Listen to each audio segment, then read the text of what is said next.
machines interact like people, and bodies can be rebuilt from scratch. How will we wage war, fuel our need for power, commute to space? What life-saving innovations will be possible in the next 50 years? Flying ambulances and intelligent clothing. Brain chips cure paralysis. Vital organs printed to order. See how scientists today are making visions of tomorrow real. Physicist and futurist Michio Kaku will guide you through the medical breakthroughs that will change your life. The future is closer than you think. It all starts now with the body. 50 years from now, you'll live in an intelligent house. You can program sensors to monitor your body and keep you healthy, yet guard your privacy. Caution, alcohol levels. Because any information you reveal could come back to haunt you. Let's keep this between us.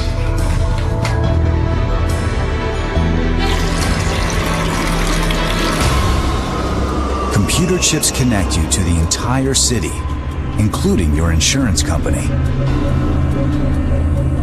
The good news is you'll live a lot longer, because an agent gives you a remote physical every 3 days. The bad news? You'll have no secrets. Wait, the mucous membrane of the mouth? Send health memo immediately. Bonjour, Monsieur Degas. Here are a few more tips for your dental care. Brush your teeth regularly using the ultrasound toothbrush. We shall give away the fact that Alan was partying last night and his premiums will go up as a result. Thanks for your attention. You must be joking. Get the car, please. Alan's clothing looks quite ordinary, but that's deceptive because woven inside the fabric are dozens of tiny computer chips and sensors monitoring his health. When he puts on his clothing, he goes online. Now get this. If he's ever knocked unconscious, his clothes will automatically identify his coordinates, alert the authorities, and upload his entire medical history before the ambulance arrives. In the future, you will have a doctor in your clothing. In 2057, your clothes will contain biomedical sensors connected to a global network. Engineer Sundaresan Jayaraman has already developed a prototype, a smart shirt. What the smart shirt technology has done is it has enabled the ultimate integration between sensing, communication, and clothing. Jayaraman's breakthrough was to use polyester-like fibers that are as conductive as wire. He's pioneered an ingenious technique to weave a fine grid of these fibers into the cloth.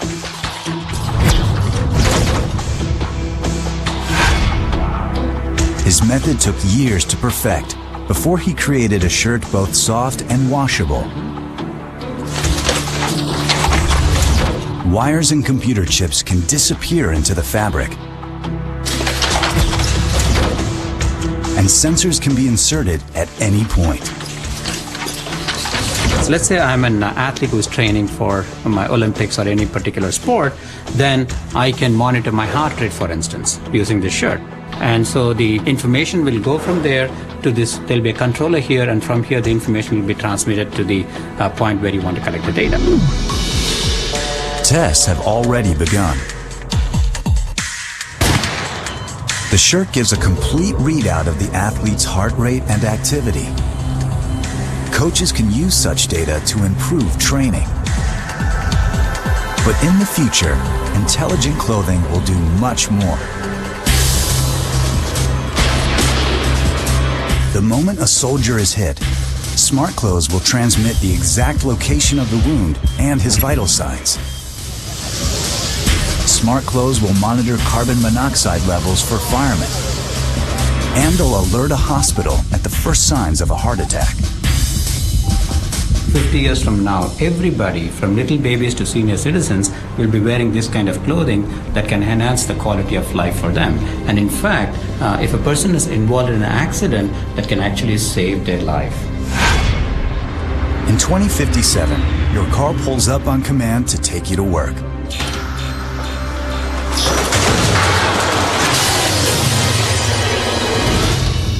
Today, a 3-story fall would probably kill you, but not in the future. In a split second, your clothes transmit the severity of your injury. Insurance status? We have clearance for ambulance. Initiate cause analysis. Alert hospital. Back. Down.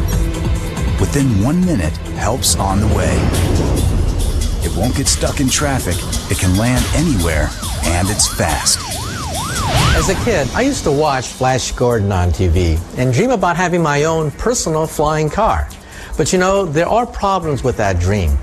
Even for helicopters, they're bulky, expensive, and tricky to fly.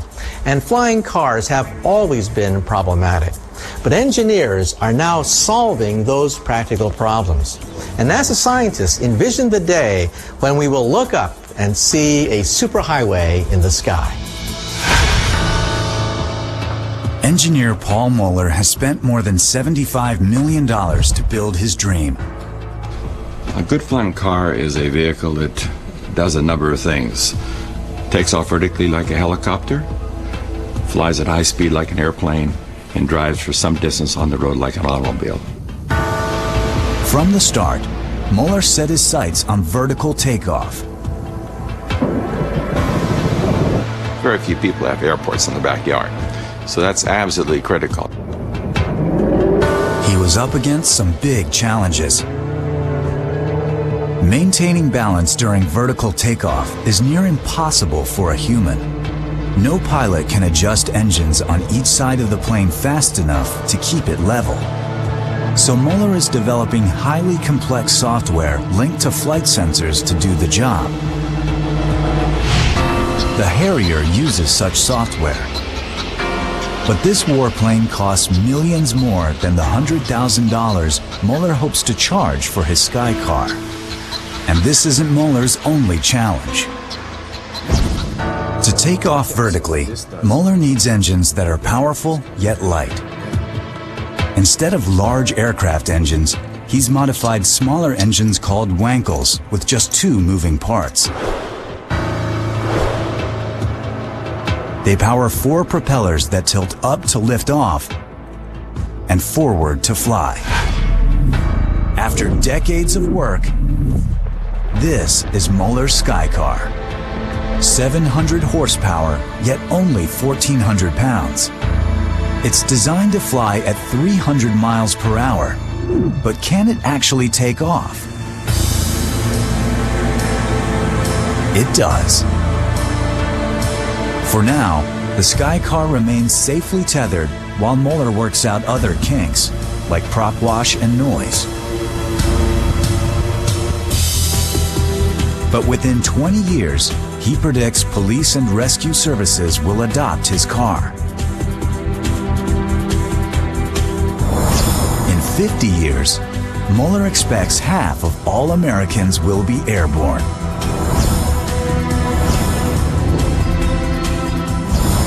Whether or not Mueller succeeds, advances will continue in engine technology, materials, and computer chips. Many engineers believe you'll see some kind of affordable air vehicle in the next 20 years. You'll fly to a nearby airport, pop it into car mode, and drive home. A lot of people get concerned because they got this vision of all kinds of vehicles up in the air, but actually if you took all the cars on the road in America today and put them in the air, they'd still be miles apart. You'll see a computerized world where you're not flying it, you're just sitting, you're playing computer games, you're reading, you're sleeping, doing whatever as you're delivered from point A to point B. In the future, flying ambulances will arrive 10 times faster. And on board, they'll have a secret weapon to cheat death.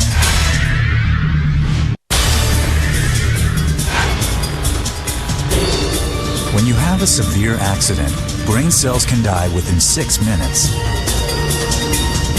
The ambulance of tomorrow will not only reach you in time, it will carry a medical revolution that can save your life.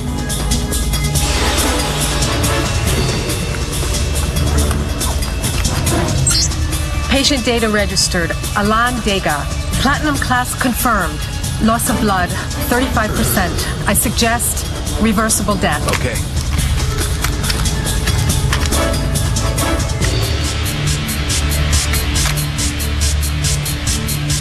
After a severe accident or heart attack, every second brings us closer to death.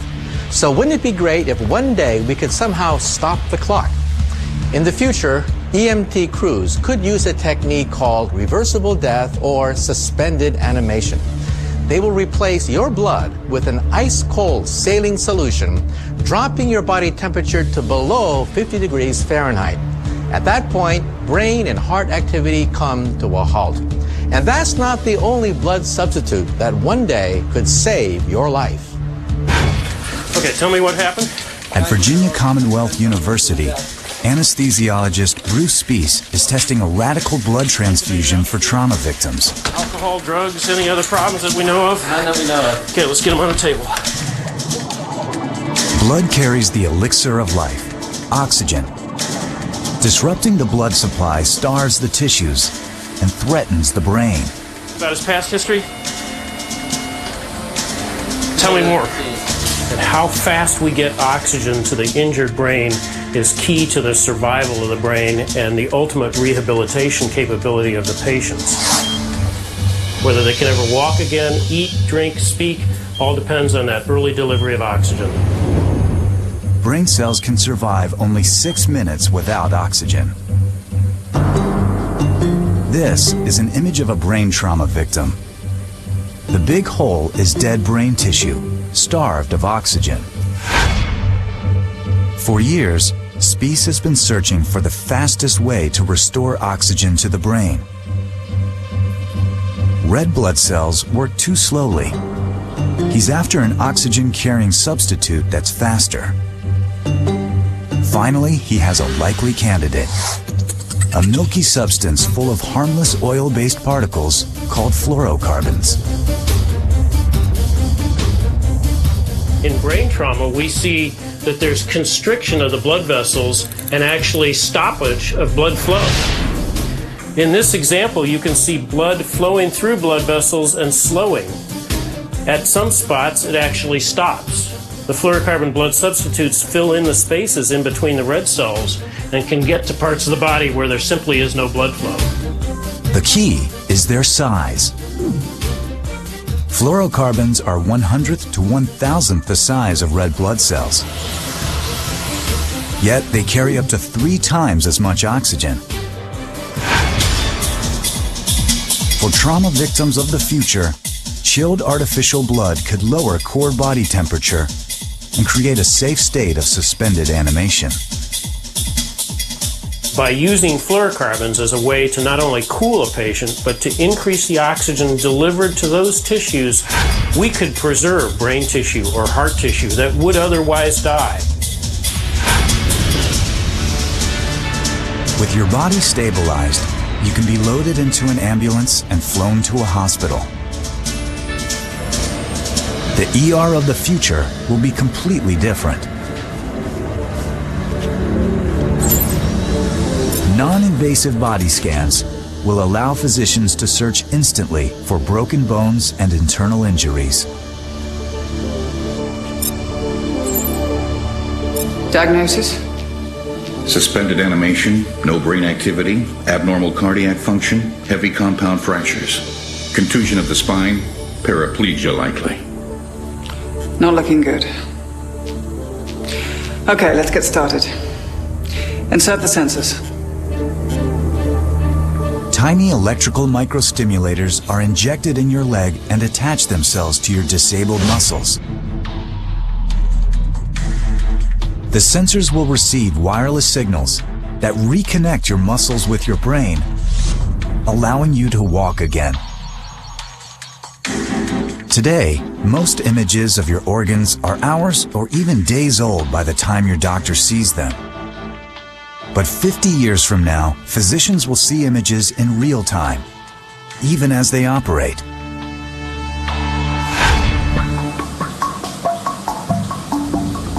At the Oregon Health University, Jonathan Lindner is developing a new way to see the body using an unlikely tool: bubbles.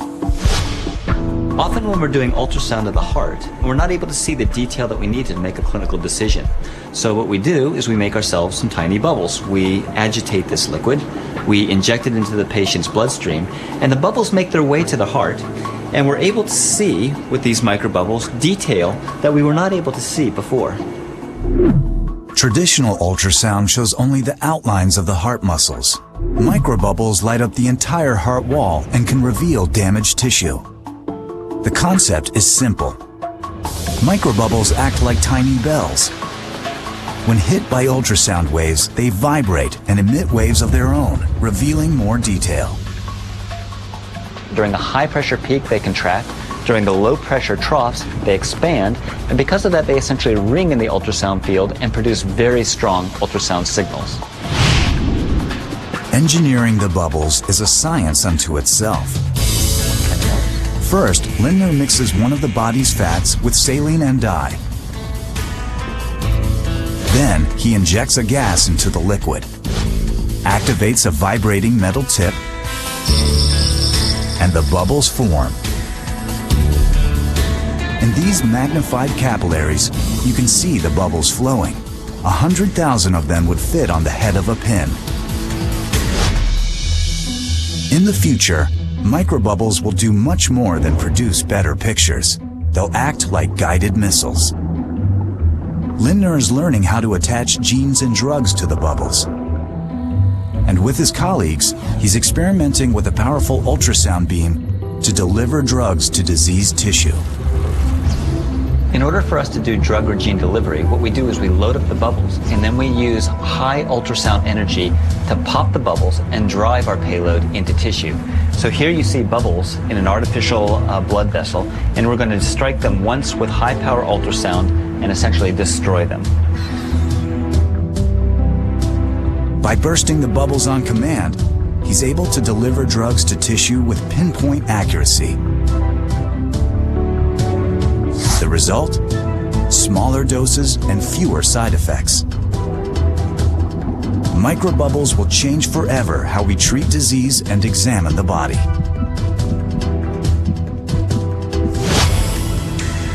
What in the world? Next layer. Last time I saw an artificial heart was in 2040. This one's even made of real polymers. Looks like it took a hit. There's tearing near the energy cell. Clear case for a new heart. How's he insured? Platinum. Good for him. I'll need a tissue sample for the new heart before we bring him round. Building a heart from scratch is no longer just a dream. You're gonna open me up.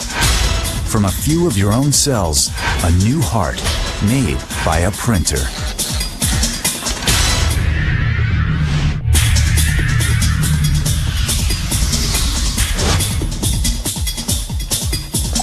"50 years from now, we'll have cures for trauma victims that would seem like miracles today." Your left thigh's been fractured and your hip is dislocated. 2 ribs and a second lumbar vertebra are also fractured, but you have a bigger problem. Your artificial heart has fissures. You're gonna open me up. You need a new heart. The print's already in progress. It'll only take another 20 hours.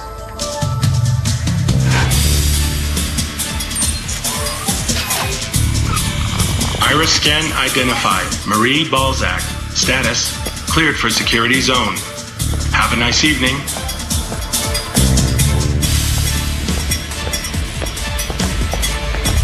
In this high-security area, gene specialists have processed the patient's tissue sample. Now they are using it to print a heart. If your car gets banged up because you're in a car accident, what do? You go to the body shop and get a new door or fender. But if you happen to be in that same accident, you could die. Now, consider this. In the United States alone, there are 91,000 patients waiting for an organ transplant. And of them, 18 die every day for an organ that never comes. What we need is a human body shop. And in 50 years' time, Tissue engineering could change everything. A child today with a defective heart valve has limited options. Valves from animals don't last long, and artificial valves can cause clots. Stephen Yuckenheuvel wants to avoid these problems by implanting the world's first heart valve grown exclusively from the body's own tissue.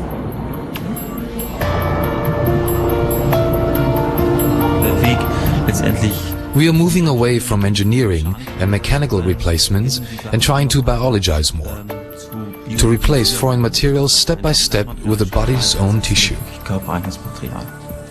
Yuckenheuvel begins with a mold of a child's heart valve. First, he injects a mixture of heart valve cells and protein into the mold. Then, adds a blood clotting agent and other ingredients. Together, they bond like a superglue. Within an hour, he has the rough form of a heart valve, which he places in a bioreactor. Next, he adds nutrients and cells which normally line heart valve walls.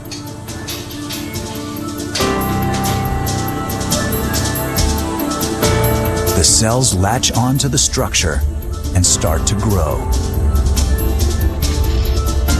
Within just 3 weeks, a complete heart valve has formed. Finally, a pump exercises the valve to strengthen its walls so it can withstand the high pressures in a human heart. Yuckenheuvel believes that within 10 years, his heart valves will beat within a human body. But valves are just the start. The holy grail of tissue engineering is to grow entire organs from scratch, like the heart. At Clemson University, researchers believe the key may lie with an unexpected everyday machine. We didn't change much, first of all. This is a conventional inkjet printer, and so what we do is we change the cartridge quite a lot. We take the ink out, we'll modify it so it can accommodate our cells, and we rinse it and so on, and sterilize it as well. To test the precision of his modified printer, Bolin first fills the ink cartridge with bacterial cells. Instead of paper, he prints on a very thin biogel. Bolin types out a name, hits print, and the machine springs into action. The cells appear to land in precisely the correct place. But will they live? After incubating them for 6 hours, the researchers check. The green light is just the fluorescence of the cells, and that shows basically that we did two things. One is the cells were printed where we wanted them to be printed, and second is the cells divided so they survived the printing process. Next, he tries something much more difficult. Printing layers of actual heart cells in the same spot to build up a three-dimensional structure. Within a minute, he has created the world's first printed heart tissue. But are the cells still alive? They are, and they actually beat just as in a living human heart. What we see here are a couple of layers of heart cells that we printed using our printers. And what we want to do eventually is to print an entire heart. We may achieve this in 50 years or so, but there are a number of things to overcome. The ability to print capillaries, for example. But if we overcome those obstacles, and I think we will, then this could quite be possible. 2 days before Alain's heart transplant, the insurance department reviews his case. Next. Stop. Now, his attempt to hide his late-night partying could backfire. Please include in the record, patient Degas Alain, inconsistent test results. Urine sample from 7:34 a.m. does not match urine sample taken at 12:20 in our hospital. Probability of manipulation, 80%. Request detailed check. Groceries, trash, and contents of refrigerator. Suspicion of alcohol. Run.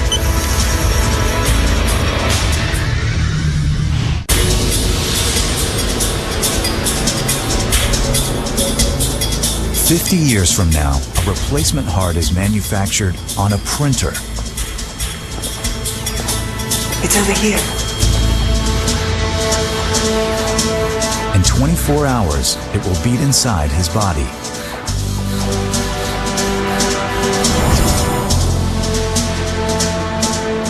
In the future, health insurance could consume almost a quarter of your salary, Can you move your leg? but it provides medical miracles. Okay, Monsieur Degas.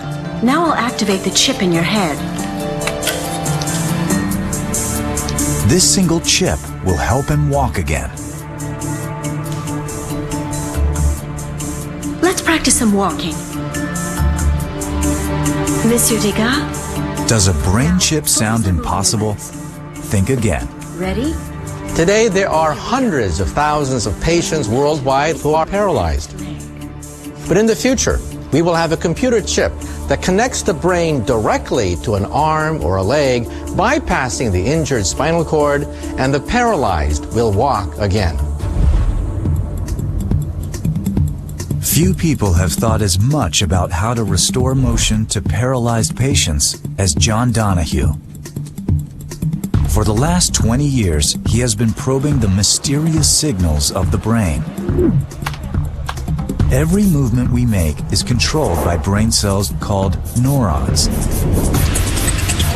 They emit millions of spikes of electricity, a storm of neural activity that is the secret language of the brain. Donahue wants to read it. The long-term goal was to see whether we could mathematically decode or translate the brain's language into something that a computer could understand and use.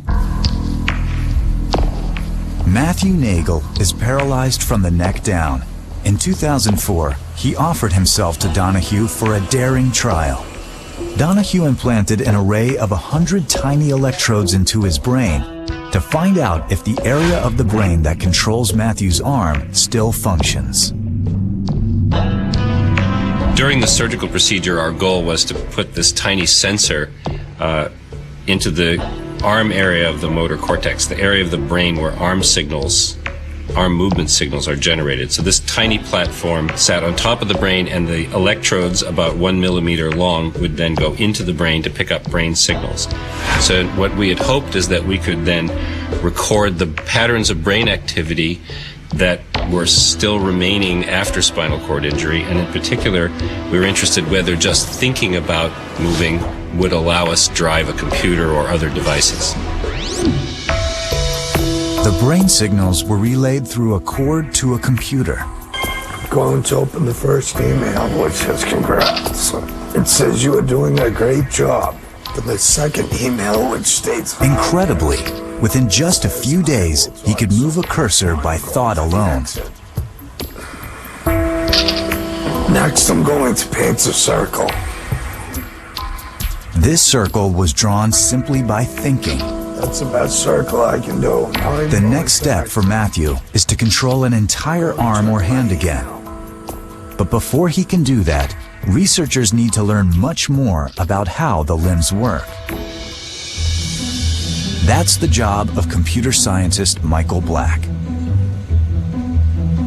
Using reflective markers and video cameras, he is capturing the motion of a hand and analyzing it in a computer. His goal is to learn how the brain controls the hand. To simply open a bottle, your hand uses all 15 joints in the fingers. But to Black's surprise, the brain doesn't control each joint individually. Instead, it seems to take shortcuts. For example, you can't move the joints of your fingers independently.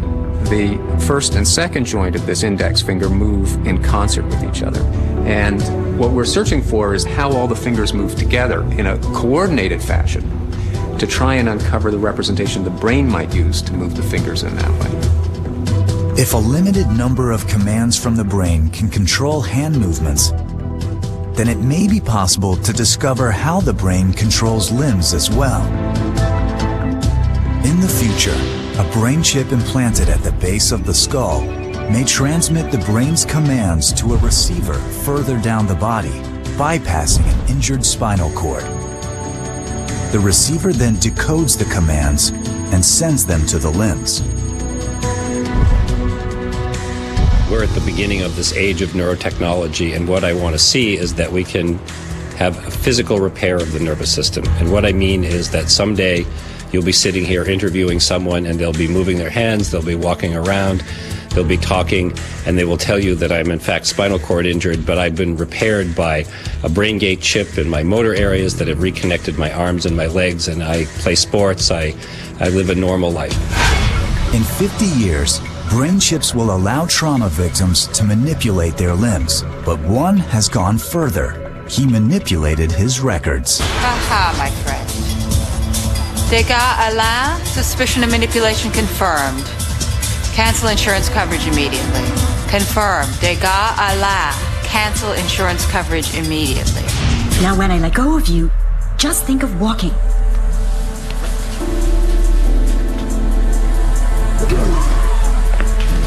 What were you thinking? What? On the chair. Maybe I should come back in a few minutes. What's the problem? The results for your urine tests before and after the accident don't match up. You manipulated them. I had a few drinks the night before. I was just trying to keep my premiums down. Alain, personal care refusing to pay a dime. You know what that means. NI. You're non-insured. Monsieur Degas, I'm sorry. Treatments for those without premium insurance will be limited, but attempting to beat the system could be fatal.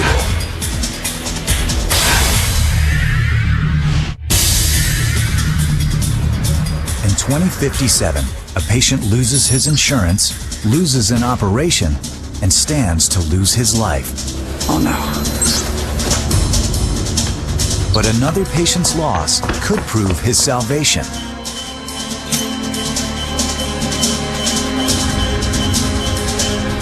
A patient with premium insurance has died, and now the doctor is taking a risky gamble. Sorry, Jacques.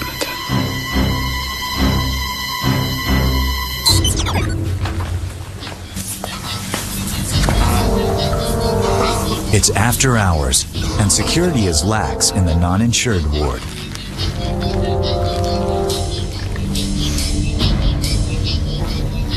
Marie, what are you doing here?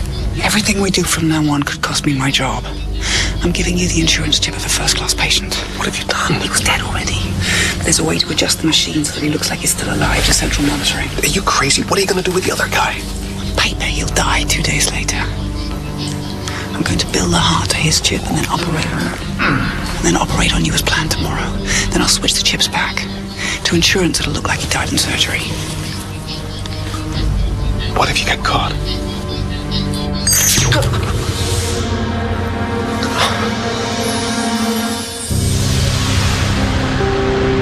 The next morning, Alain arrives in the operating room. His custom-printed heart is ready. Now, who have we got here? Jacques Martin, born 4/5/95, 90 kilograms, platinum level. Heart transplant with engineered organ. Can you believe he's 62 years old? He's in good shape, Monsieur Jacques Martin. Concentration, please. Everyone ready?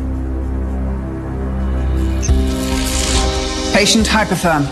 During surgery, doctors won't have to touch the patient. Body temperature 46 degrees. Blood completely replaced with plasma solution. Instead, surgeons will manipulate a 3D model of the body.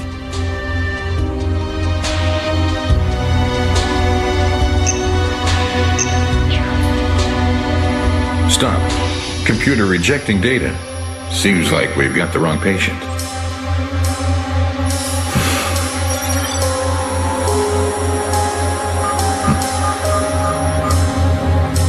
There we go. Piece of junk. No kidding. These virtual images will revolutionize surgery in the next decades.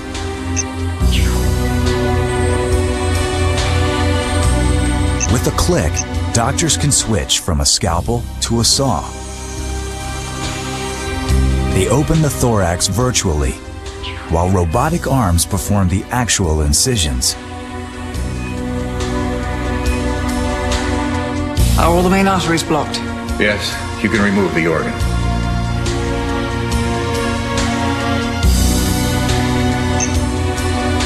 Years ago, some scientists predicted that robots will push the human out of the operating room.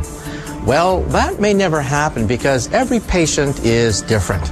Robots cannot anticipate the unexpected. They cannot adjust to new operating strategies. So for you parents out there, hoping that your kids become doctors, keep on saving money for medical school. In the future, there will be surgeons in the operating room. And it's going to be the human-machine partnership that will perform miracles in the hospital. Robotic surgery will soon transform how we operate on the body. Don't give up.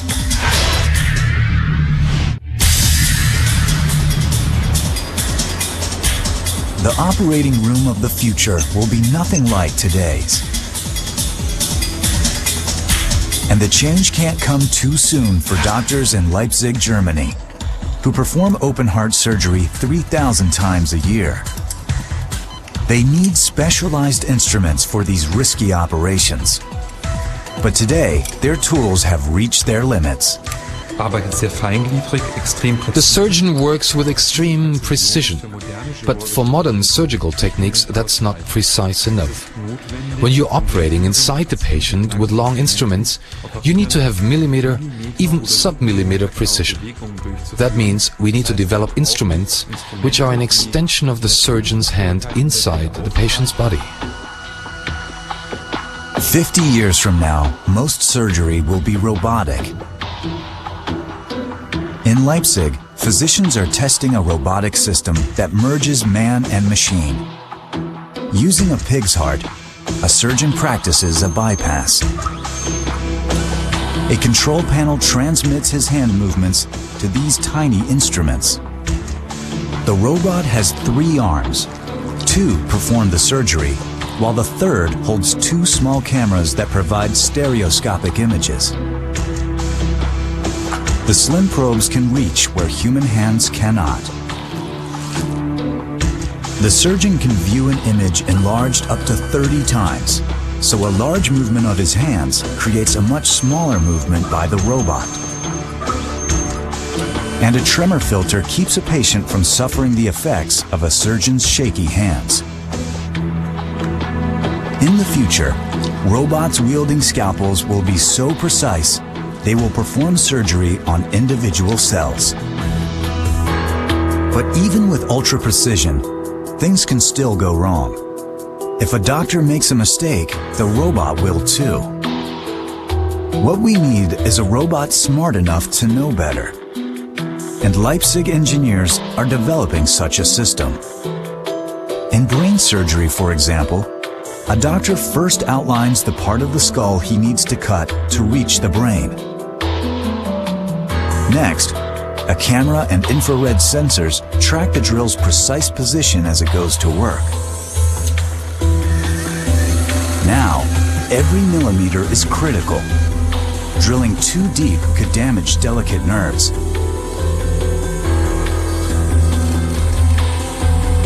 If the surgeon strays out of the marked area, the drill stops before damage is done. Think of it as an emergency brake for doctors. But the ultimate in robotic surgery will be telesurgery on a patient hundreds or thousands of miles away, such as on a battlefield. A trauma pod will pick a wounded soldier up. A CT scanner will image the body. A doctor on another continent will be able to administer anesthesia. Then, guide a team of surgical robots to remove the metal fragment. cauterize the bleeding, and close the wound with surgical glue. The best surgeons will be able to treat people wherever help is needed.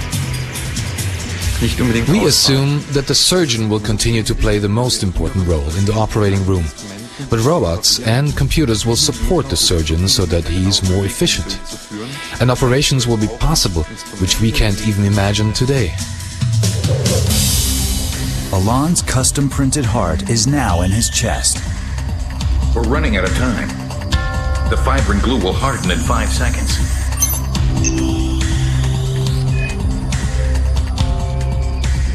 Fibrin glue solid. Okay. Unblock the main arteries. All open. Can I revascularize him? Yes. Inject his own blood. Quickly, please. Injecting. 2.5 liters per minute. 2 channels.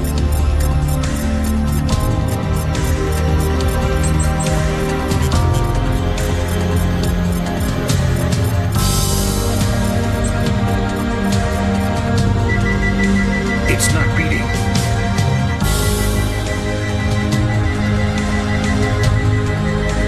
Come on.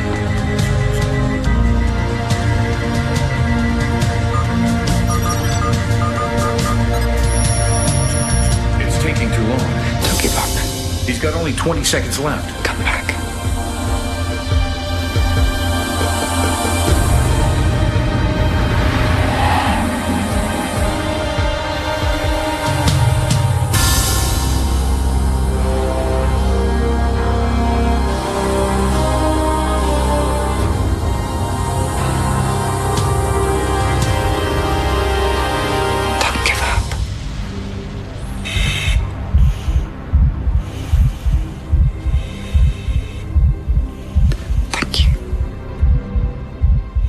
Blood pressure okay?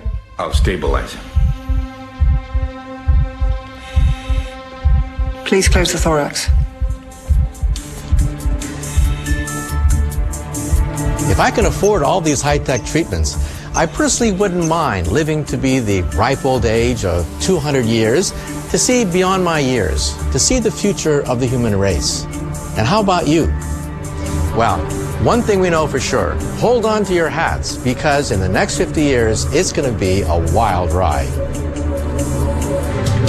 A super digital wired world. Holographic companions. Personal robots. How will fully networked cities of the future change your world? 2057 continues next with The City. Want a taste of life in the city of the future? Or hear more from futurist Michio Kaku? Go to discovery.com/2057. Interact in the future zone.